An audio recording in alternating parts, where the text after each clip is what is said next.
Welcome back to The Last Symptom Podcast. I'm Brian Barnett, the creator and host of The Last Symptom. Well-intentioned people all around you are confusing what shame is and what guilt is all the time. This one issue, unclear understanding or complete misunderstanding about what shame is and what it is not, along with what guilt is and what guilt is not, is a major factor for why more people don't authentically escape emotional disorders. In order to be emotionally healthy and in order to maintain good emotional health in any authentic way, it is absolutely essential to accurately and intuitively know what both of these things are, shame and guilt, their purposes, and how each one affects us differently as human beings. And that, ladies and gentlemen, is the entire theme of this episode of the Last Symptom Podcast. We have to do the musical introduction and the disclaimer first. Don't go away. I'll be right here once that ends. I'm Brian Barnett. I'm just a regular guy. I'm not a doctor. I have no legal license in any field of psychology. But I did live a large part of my life with borderline personality disorder unknowingly. And I really did rid myself of the disorder completely and permanently. Through that, I've become an expert on issues involving emotional health. I accept no responsibility whatsoever for your feelings, thoughts, behaviors, decisions, and actions, including your decision to watch or listen to this show at all. But I do hope you might benefit yourself from the insights I share.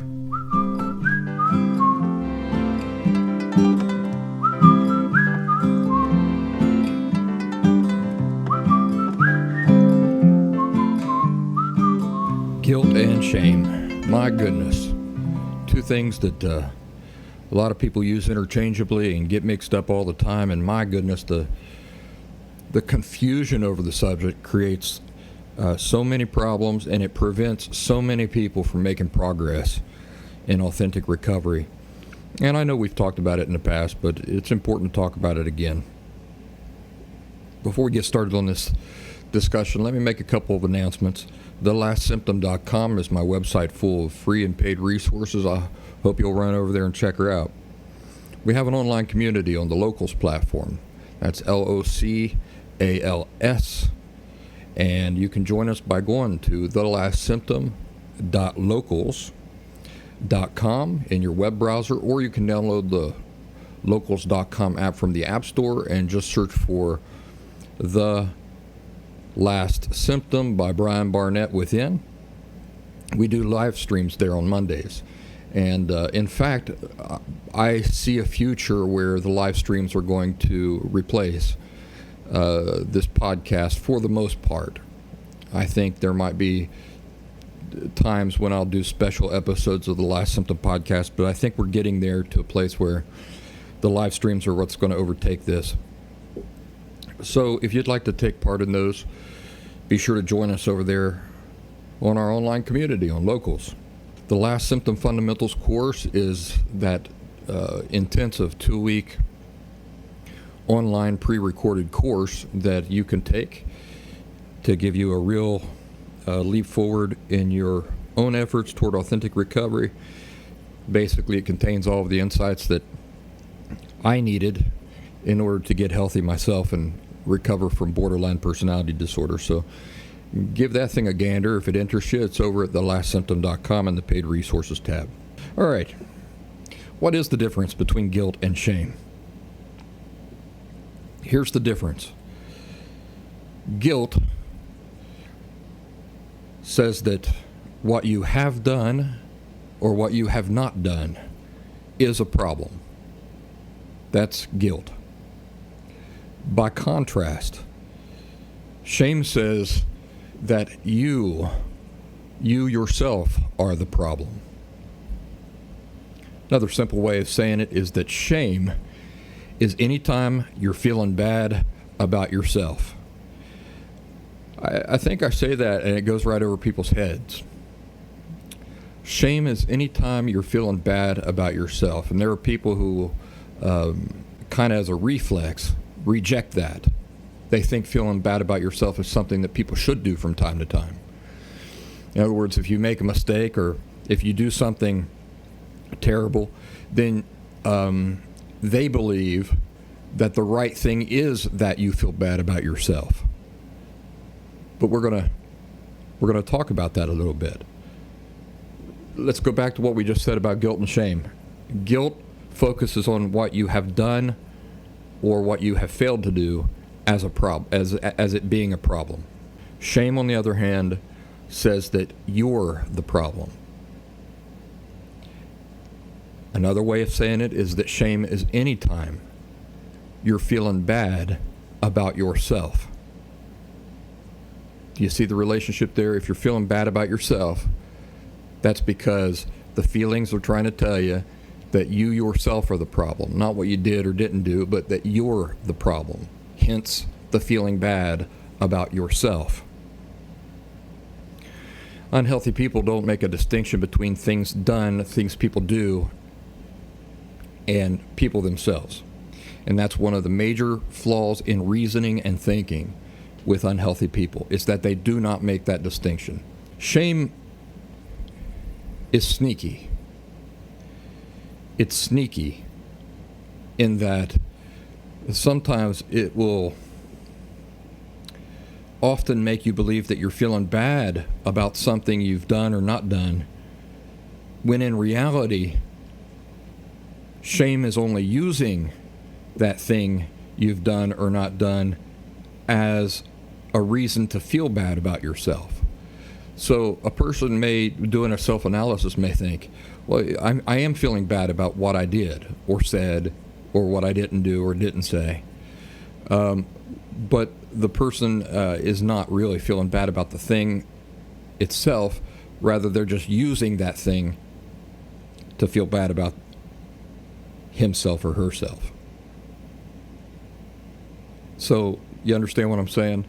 The way shame is sneaky like that. The way that it will take something, a mistake or something like that, and have us use that mistake as an excuse to feel bad about ourselves, as an excuse to view ourselves as being the problem. It's like, because I did that thing, because I said that thing, that's proof that I am inherently broken. There's something inherently wrong with me. My existence is what's creating the problem. Not the thing I did, but what I am, who I am. So a person will, in that situation, inappropriately use the thing they've done as proof, quote unquote, of just how worthless they are. That's an example of not feeling bad about the behavior or the action or the inaction, but rather of using the behavior or the action or the inaction to feel bad about yourself. Now let's talk for a little bit about the entire reason for these two emotions' existence. In other words, what is the purpose that guilt exists for? And by comparison, or by contrast, what is the purpose that shame exists for? Remember what we said the focus of guilt is compared to the focus of shame? The focus of guilt is on the action or the inaction, something you've done. What is the focus of shame? What and who you are. Because the focus of guilt is on the thing done or not done, what is its purpose for existing? It's interesting that guilt's entire purpose for existing is to make us feel bad about something we have done or not done. And why? Why does guilt want us to feel bad about something we've done or not done? Very simply, it's so that we will stop doing what we did or we will start doing something we're supposed to do but haven't been doing. So the whole purpose of guilt is to provoke us into action. It's to provoke us into changing behaviors and actions. Now, what happens to feelings once they have served their purpose? They've successfully served their purpose. It's interesting that all feelings, once they've successfully served their purpose, those feelings go away. And what is guilt's entire purpose for existing? It's to provoke us to change our behaviors. So once it has done that, guilt doesn't stick around once it's fulfilled its purpose. And what's that purpose again? That purpose is to provoke a change in behavior or action or inaction. And once it does, guilt goes away. So that's very important to take note of. Person doesn't keep experiencing guilt once its purpose has been fulfilled. Now, why is that so important to make a mental note of? Because you hear people all around you getting this wrong all the time, don't you? They say things like, so-and-so has struggled with the guilt of what he did in the war for 50 years, and other ridiculous, false statements lacking insight about what guilt is and is not. I hear people all the time talking like this. Yeah, I'm just swimming in the guilt of what I did or what happened, 40 years ago, 10 years ago. How do we know that can't be guilt? Because if the person is not still engaging in that behavior, then that means that any guilt that they might have felt has served its purpose, and so guilt by nature has gone away. So what is more likely happening? What's more likely happening is what's happening to everybody around me. Everybody I hear talking about this, using these words, guilt and shame. The thing that is happening is that a person is confusing shame as guilt. You understand what I'm saying? So they think they've been walking around for 10 years feeling guilty, but they're not still doing that thing. So it can't be guilt that they're feeling. What are they feeling instead? They're feeling shame. What is happening? What is happening is that they're confusing shame as being guilt when it's actually shame. It's not guilt at all. This is part of what makes shame so interesting. People who are experiencing shame and never learn what it is, never learn to understand its effect on people, what it is, how it is not guilt, and how it is different from guilt. People like that will actually live their entire lives, from their entire lives up to the day they die, continuing to experience shame. It won't go away on its own. Now, why is that interesting? Well, part of what makes that so interesting is that we just got done saying that no emotion continues to stick around once its purpose has been fulfilled. So the fact that shame will continue to dog a person throughout their entire lives, what do we automatically know then is happening there? That the shame has not fulfilled its purpose. The person lives their entire life, they die, shame has followed them throughout their entire lives, and what do we know about shame if it has followed them throughout their entire lives? That its purpose was never completely fulfilled and satisfied. While guilt and other emotions don't persist forever, lots of people do indeed continuing experiencing shame throughout their lives in many cases. And why? Well, we just kind of said it, didn't we? because shame's purpose is never fulfilled.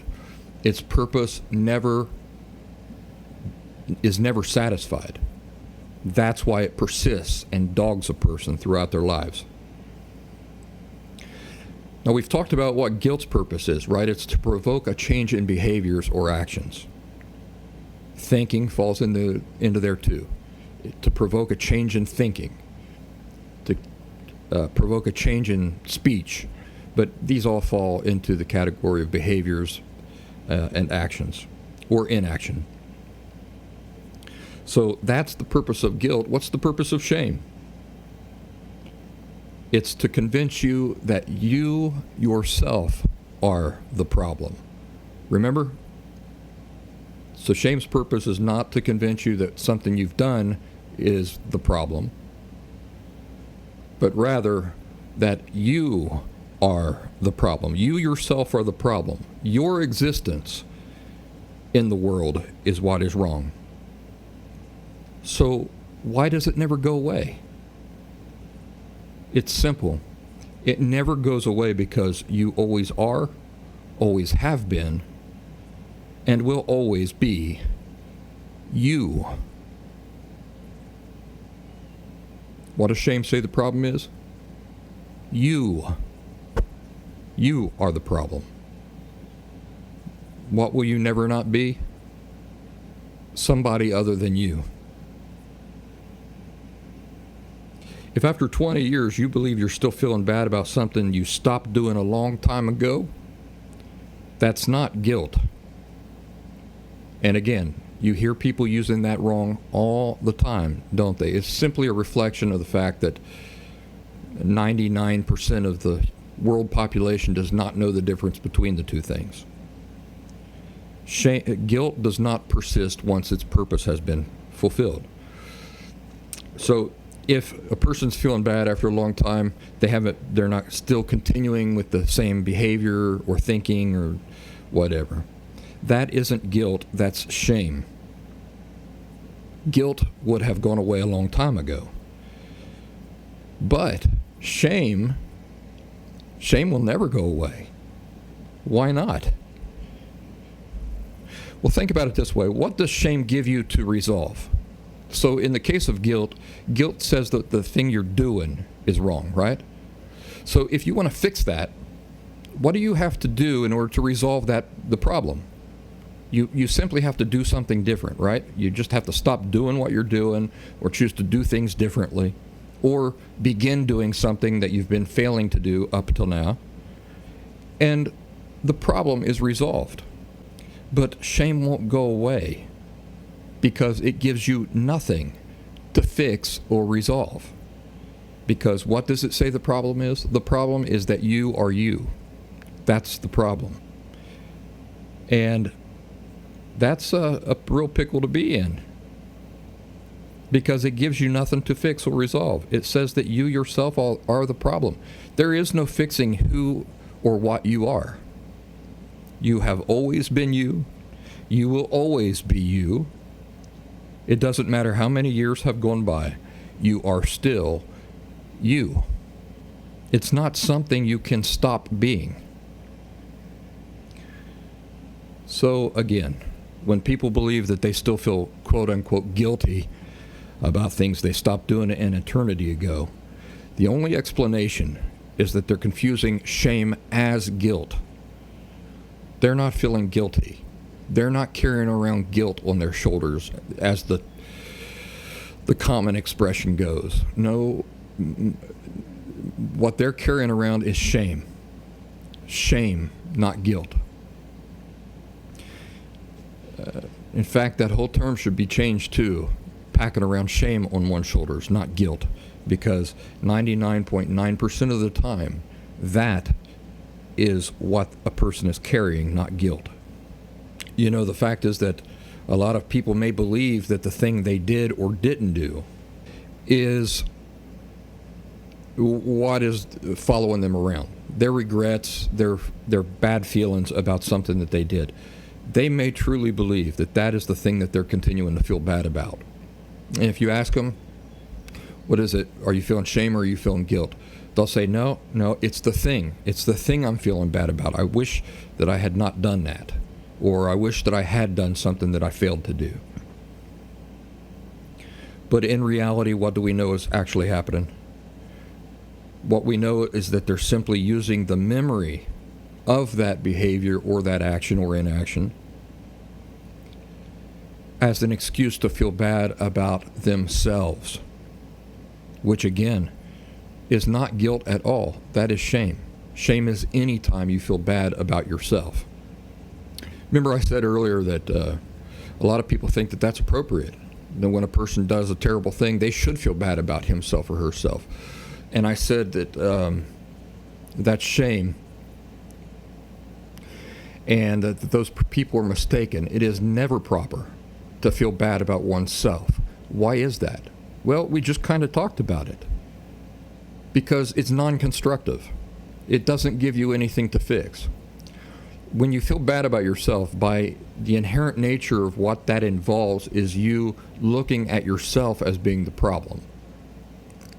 Like, because you're so broken and flawed, because you are who you are and you are what you are, that's why you did the thing that you did, right? So what is the solution? I mean, in other words, what is the thing to resolve that problem? There is no resolving that problem. Because again, you're never not going to be you. Do you see how that's only destructive? It's only non-constructive. Because it doesn't give you anything to address or fix. That's why people who think that it is appropriate for people to feel bad about themselves are living with emotional disorders themselves. The reason why they believe that, it's not just because they're mistaken. It's because they also have emotional disorders. That's why that whole thing makes sense to them. But a healthy person can see very clearly why feeling bad about yourself it only creates more problems. It doesn't create fewer problems. It also doesn't motivate a person to change anything. Think about that. Feeling bad about yourself does not motivate anybody to change anything. Why? Because again, the focus, it identifies something that is unchangeable as being the problem. You see? What does guilt do? Guilt identifies something that is changeable, easily changeable, as being the problem. Therefore, how do you resolve the problem? You just do something different. You just do things differently moving forward. But if you're the problem, how do you resolve that? There is no resolving that. Your existence is the problem from that erroneous and unhealthy thinking. That's why it is never proper to feel bad about oneself. It is always proper and constructive, on the other hand, to feel bad about something that we have done or said or not done. And it's incredibly important for people to make that distinction between the things they do, their actions, and who and what they are. Unhealthy and disordered people don't make that distinction. For the disordered person, there is no difference between what a person does and who and what they are. Effectively, for the disordered person, those two things are exactly the same in nature, which we will talk about here in more detail here in just a second. Shame's primary focus is not on behaviors, actions, and inactions as being the problem. Rather, shame's focus is on a person, himself or herself, as being the problem. In other words, and I know we've just said this, I'm just summarizing. In other words, because a person did or said a thing, that person is the problem. And it's for this reason that shame's purpose or message is never fulfilled or satisfied, because if a person, himself or herself, is the problem, he or she is always going to be himself or herself. Therefore, the problem is always going to be ongoing and existent as long as he or she exists. So this is the only reason that a person still feels bad after 20 years for having stolen that pack of bubble gum in the Piggly Wiggly as a teenager, even though he or she is not still walking around stealing packs of bubble gum from Piggly Wigglies. What he or she has always been experiencing is in fact shame, not guilt. Shame is always destructive, gives you nothing to resolve. Guilt is always constructive. It always gives you a very simple resolution, a very simple way to resolve the issue. It's just that people don't know the difference. They don't know the difference. You'll hear people on TV, on the news, in movies, out at the store, walking about, in your family. You'll hear all of them confusing guilt, confusing shame for guilt. And hopefully after you hear this episode of the Last Symptom Podcast, you won't be fooled or confused by these things anymore. You'll recognize immediately what people are really talking about. So they may be saying guilt, but you will quickly be able to identify if they are actually talking about guilt or if they're just confusing shame for guilt. People who are living in shame have a hard time making the distinction between people themselves and things people do. Do you? Do you have a trouble doing that? Do you have a hard time making a distinction between people themselves and things people do? Emotionally disordered people equate both things as being exactly the same in nature for all intents and purposes, when these two things are not at all the same in nature. An example of this might be somebody who thinks that rain, for all intents and purposes, rain is the same as an ocean, right? They're both wet. Both involve water. We'll try standing out in the middle of both for an hour, and let's see just exactly how much the same they are. Rain and an ocean are not in any way the same things, no matter what similarities they might have, or no matter how they might be connected. They are not in any way, those two things, the same in nature. According to the disordered person's perspective, there is no relevant distinction between what people have done and what they inherently are. What they have always inherently been and what they will always inherently be. In their minds, when they're looking out at the world of humans, themselves included, by the way, they fail to distinguish people from their actions. In other words, the way that the disordered person's mind goes is that if a person has done terrible things, then the person is a terrible person. You see, automatically, if a person does a terrible thing, has done a terrible thing, that makes the person terrible. I think about this every time I see somebody getting attacked in this cancel culture, right? This guy did this thing, therefore that guy is dirt. That's an example of people who equate what people do and people themselves as being, for all intents and purposes, being no different whatsoever. Like a bad thing that a person does is the same as the person himself or herself being bad. And that's not the true nature of life at all. It's just a reflection of people who are emotionally disordered and their disordered ways of thinking and viewing the world. I saw a sign the other day on a beach, and the sign on the beach said, "If you leave trash, you are trash." What do you think about that sign? Would you agree with it? It's interesting that picture, it was a picture I saw on the internet, picture of a sign on the beach. I could go into the comments section and it's kind of a magic picture, isn't it? It's a magic picture because it causes people to reveal themselves in the comments section as being healthy or unhealthy. You can pick them out, easy as day. You just find the people who agree with the picture.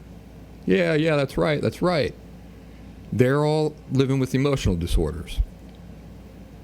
Does that seem like an extreme statement? It's not an extreme statement.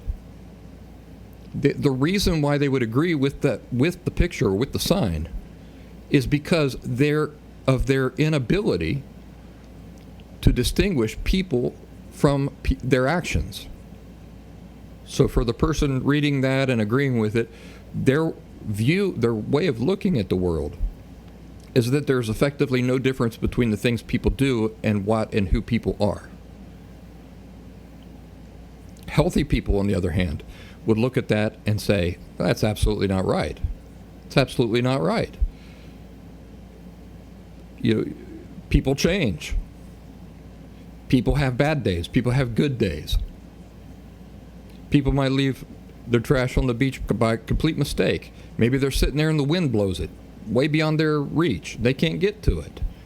There's lots of explanations for why a person's behaviors or actions are not the same as who and what they are. Really, one of the most destructive things about that mindset, that people are the problem, not their actions or inactions, and this thinking that says that a person's actions and inactions are effectively no different whatsoever in nature than the person himself or herself.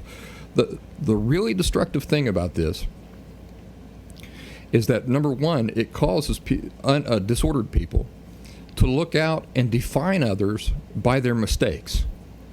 But the most destructive thing is that it causes them to do that to themselves too. So it's not that these disordered people are simply looking out at you and me and viewing us that way. The real tragedy is that they look at themselves that way too.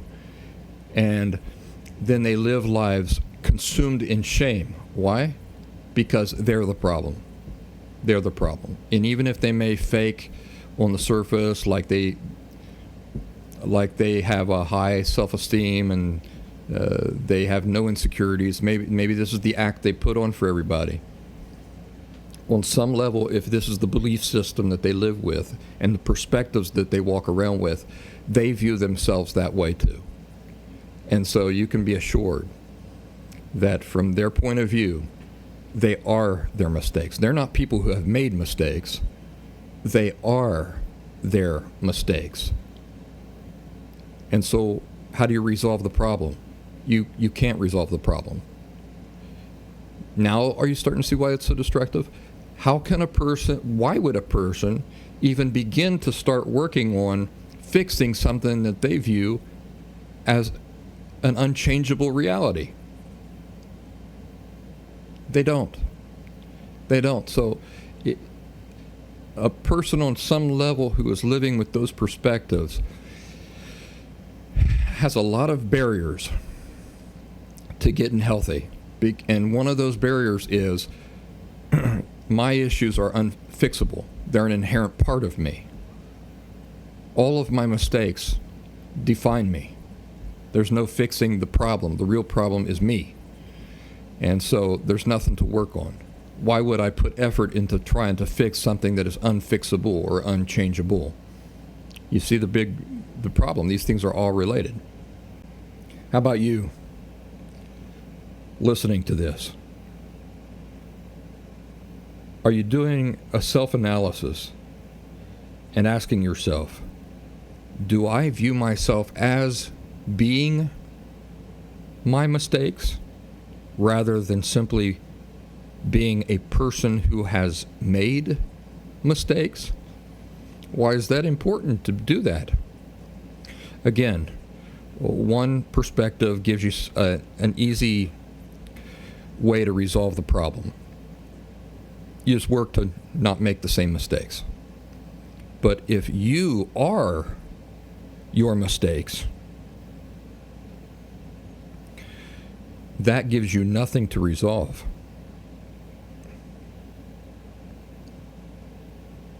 Now, I hope I've helped you see why so many people living with emotional disorders and living with these erroneous perspectives that we've talked about today never authentically recover. If you live with the perspective that your problem is rooted in an unfixable reality, that is to say that you are the problem, what is there to do? Remember that the purpose of shame, that is to say the message it's trying to communicate, is that a thing is devoid of value. It's that a thing doesn't belong in life. It's that a thing is inherently a problem. All right, what's the purpose of shame? Let's repeat it. The message that the feelings of shame are trying to communicate to a person is that a thing is devoid of value. It doesn't belong in life. That thing is inherently a problem to life. Now, listen to this real closely. Things people say or do can be worthless. In other words, they can be shameful. The things we say or do or fail to say or fail to do can be worthless. But people themselves cannot be worthless. All right? Purpose of shame? The message is trying to communicate that a thing is devoid of value. Can something I say be devoid of value? Yes. So what am I saying? That things I say can be shameful. But can a person be devoid of value? No. So can a person be shameful? No. What does that mean? It means it's appropriate to tell somebody they did a shameful thing, but it is not appropriate to tell somebody that they should be ashamed of themselves. So that's an interesting thing. It's not like shame doesn't have any constructive purpose in life. What I'm telling you is that shame has no constructive purpose whatsoever, nor is it ever appropriate to apply it to people. Why not? Because the purpose of shame, the message in it, is that a thing is devoid of value. Things can be devoid of value. Things we say, things we do can be devoid of value. But we ourselves as people can't be devoid of value. That's another important aspect of making the distinction between things people do and who and what people are. There's nothing constructive about inappropriately applying shame to people. It only leads to terrible and poor outcomes when people do that, when people feel bad about themselves. It's appropriate for we as individuals to view certain things we might say or do as being shameful, but it's not appropriate to view we ourselves as shameful. Now, by contrast, guilt identifies behaviors, actions, inactions as being the problem without defining anything permanent or inherent about the person himself or herself. The message in guilt is not that a person is the problem, but rather that something a person has done or not done is the problem. And this is so healthy and positive. Why? Because that gives a person a very reasonable and easy solution.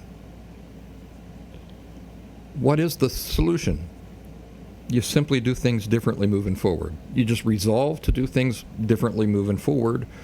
You try to figure out what allowed you to do things the wrong way so that you can fix that and do things differently moving forward. That's our discussion about shame and guilt. Now, I want to get into, I want to tell you the origin of shame. And this is very interesting. This is not going to be for everybody because it involves the Bible. Of course, it's the truth.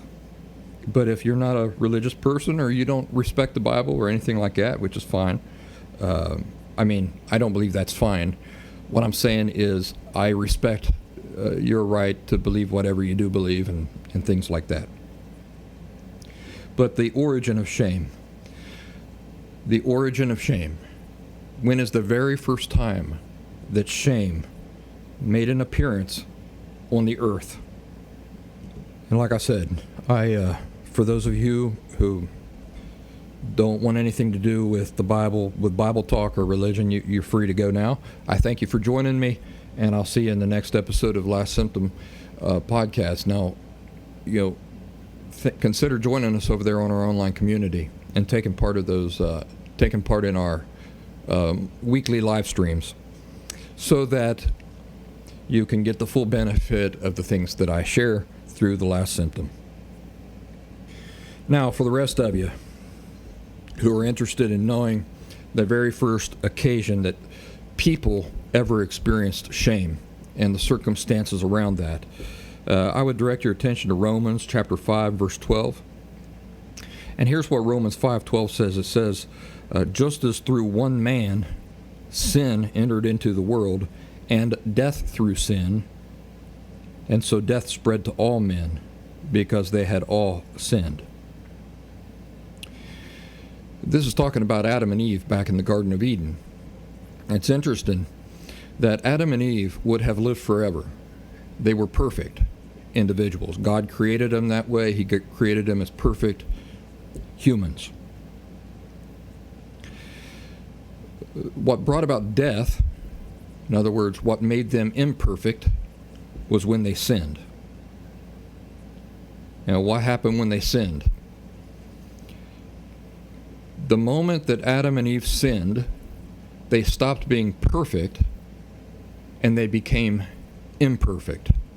And because they were imperfect, what does Romans 5:12 say happened? They began to die. They're not perfect creatures anymore.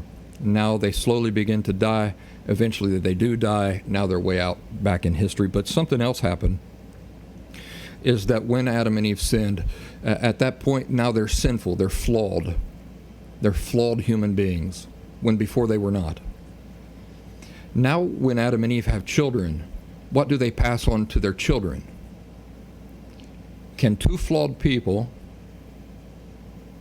two inherently flawed people, pass on perfection to their offspring? We all know the answer to that. They cannot do that. It's like baking a cake in a cake pan that has a big dent in the side. And when you pull the cake out, what's going to happen to the cake? The cake also is going to come out having that dent, right? And that's what Adam and Eve did when they passed on sin to their children. They were now flawed, imperfect. And they passed on that condition to their offspring, and that's the reason the Bible says we all eventually die, is because we inherited that through Adam and Eve. Let's talk about shame again and what it means and what its purpose is. What did we say the purpose of shame is? What is the message in the shame? Does shame say that what you've done is the problem? No, that's guilt. What does shame say? Shame says that you are the problem. Your existence is what is the problem. You are inherently a problem. You don't belong. You're flawed. You are inherently flawed. Your existence brings only problems into the world. Do you know that Adam and Eve are the only two people who have ever lived on the earth where shame was telling them the truth? Yes, Adam and Eve are the exception to what we all talk about here. When I talk about you and me and all of us, the children of Adam and Eve, and I say that the message in shame is that you are inherently flawed, that you are inherently the problem, that you don't belong. That's true for you and me. But it wasn't true for Adam and Eve once they sinned. Let's go to that account in Genesis. So if you go to Genesis, you're going to see something really interesting here. The way that Adam and Eve behaved after they sinned. Now I'm going to be reading from the American Standard Version of the Bible, okay? Genesis chapter 3, verse 4. And the serpent said unto the woman, Ye shall not surely die. For God doth know that in the day ye eat thereof, then your eyes shall be opened, and ye shall be as God, knowing good and evil. And when the woman saw that the tree was good for food, and that it was a delight to the eyes, and that the tree was to be desired to make one wise, she took of the fruit thereof, and did eat. And she also gave unto her husband with her, and he did eat. Now Adam and Eve have sinned. Up until that very moment, they were physically and in all ways perfect. Physically, emotionally, mentally, spiritually perfect. There was no flaw in them. But what happened the instant they sinned? The instant they ate from the tree? Some interesting changes took place. Mental, physical, emotional, spiritual. One of those changes was that their physical reality went from being physically perfect to now being physically imperfect. Sin was what brought imperfection into their inherent nature. Now, let's see how they behave. This is the very next verse, Genesis 3. Did I tell you what I was reading from? Genesis 3, verse 4. And now we're reading Genesis 3, verse 7. Now, Adam and Eve have both sinned. Now they've undergone a change. They're not perfect anymore. Now they're imperfect. The same as you and me. We're imperfect. And how do they behave? Read verse 7 with me. Genesis chapter 3, verse 7. And the eyes of them both were opened, and they knew that they were naked. And what did they do? They sewed fig leaves together and made themselves aprons. Just a moment ago, they're walking around naked as jaybirds. Their nakedness is not even something they're even thinking about. They were perfect, right? And then they sin. They undergo a change, now from perfection to imperfection. And what does their behavior reveal to us? Suddenly they begin to pay attention to the fact that they were naked. And this made them so uncomfortable that what did they do? They sewed fig leaves together and made themselves aprons or clothes. Right there is the first account, the first instance in human history of people experiencing the emotion of shame. What is the message in shame? You are inherently the problem. Was it true for Adam and Eve? At that instant, it was true for them. In other words, it was not just what they had done now that was a problem, but because of what they had done, they experienced a change, a physical change in the reality of their inherent nature. Now they're no longer inherently perfect. Now they are inherently a problem. They are inherently flawed.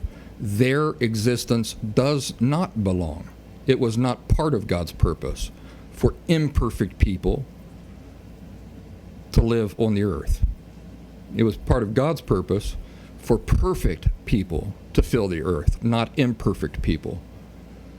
So when Adam and Eve are sitting here experiencing these brand new feelings that never before had existed, that humans did not experience, it was not a human emotion. It was when Adam and Eve went from perfection to imperfection that feeling came into existence. It came into existence as part of the imperfect human condition. Isn't that fascinating? That not only can we pinpoint the very instant that this utterly destructive emotion entered the human race, but we can even see in the historical Bible account of how it caused them to act. We can see it affecting them in the account, because they're walking around naked, oblivious and naked a second ago. Doesn't bother them. They're perfect. There's nothing to be ashamed about. Now they sin. They undergo a transformation from being perfect creatures to being imperfect creatures. And what's one of the very first things they do? They begin to feel awkward about being naked. And they go and they make themselves clothes to cover up. And here's what happens next. They heard the voice of Jehovah God walking in the garden in the cool of the day.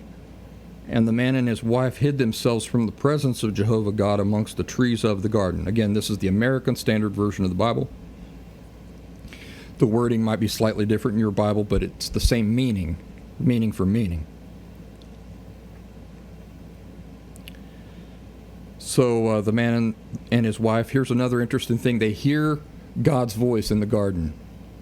Adam, Eve, where are you guys? And what do? Just like children consumed by shame, they go and they hide themselves among the trees of the garden.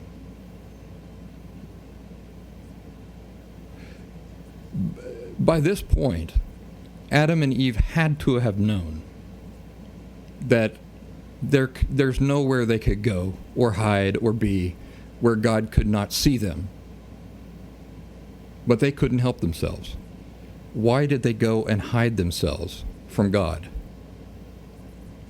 What emotion do you reckon provoked them, like little children, to go and hide from God? Now that things are vastly different from the last time they talked to him. What has changed?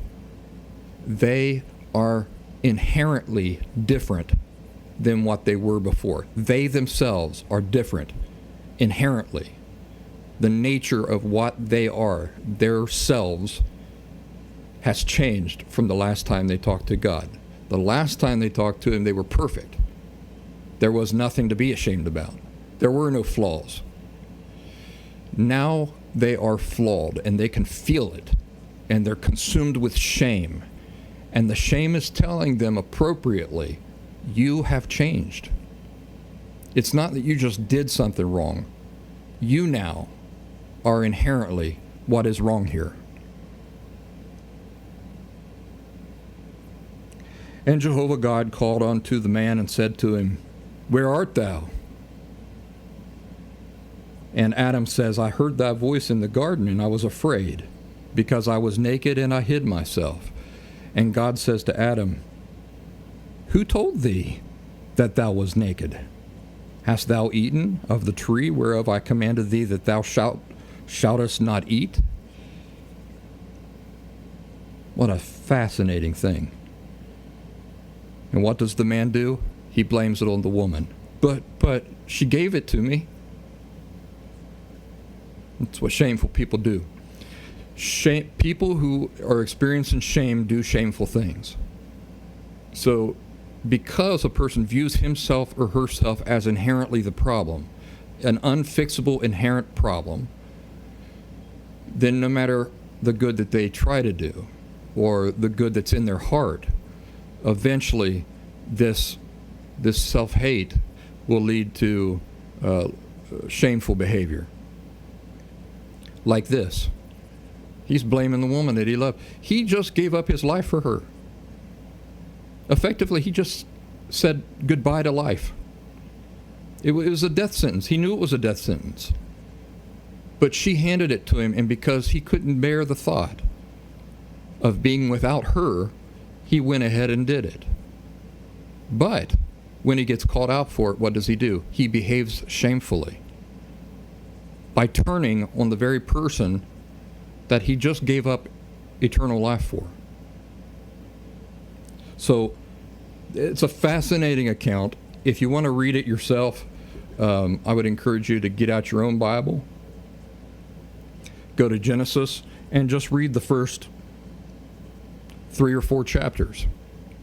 And there you will see the very moment in human history when shame made an appearance.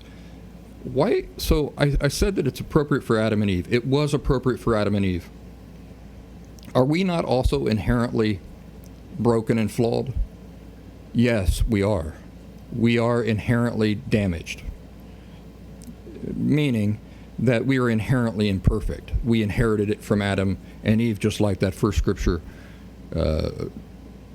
explains that we read here when we started down this conversation. But what's the difference between you and me and Adam and Eve? Adam and Eve became imperfect and suffered their fate by choice. You and I have not. We inherit our imperfect natures from Adam. So when Adam and Eve sinned, they went from a favored condition with God, where they were exactly what God had intended be in the Garden of Eden and be on earth. By choice, they ruined all that. By choice, they lost all of that. You and I haven't inherited it, and therefore God sees us different than he viewed Adam and Eve.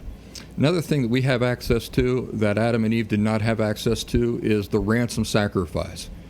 The ransom sacrifice, which basically covers over our sinful nature and allows God to view us as if we were perfect when we are not. So there's a big, long discussion to be had in there about all those things, all of it very fascinating. Even if you're not a religious person, it's a fascinating road to go down and to consider. And I tell you what, if any of you are interested in talking to me about that one-on-one and getting more details about that whole instance of where shame enters the human condition, I would be happy to talk in greater detail about it to all of you in one-on-one. I don't want to do so here because I don't want the people to feel like I'm preaching at them against their will or anything like that, or shoving my faith down anybody's throats. Is there anything else I wanted to say about that before I go? Well, no. Only that anytime you feel bad about yourself or you begin to experience feelings of shame directed at yourself, you need to fight back against those thoughts. We don't have direct control over our feelings, but we do have full control over what we allow ourselves to continue thinking and how we choose to think.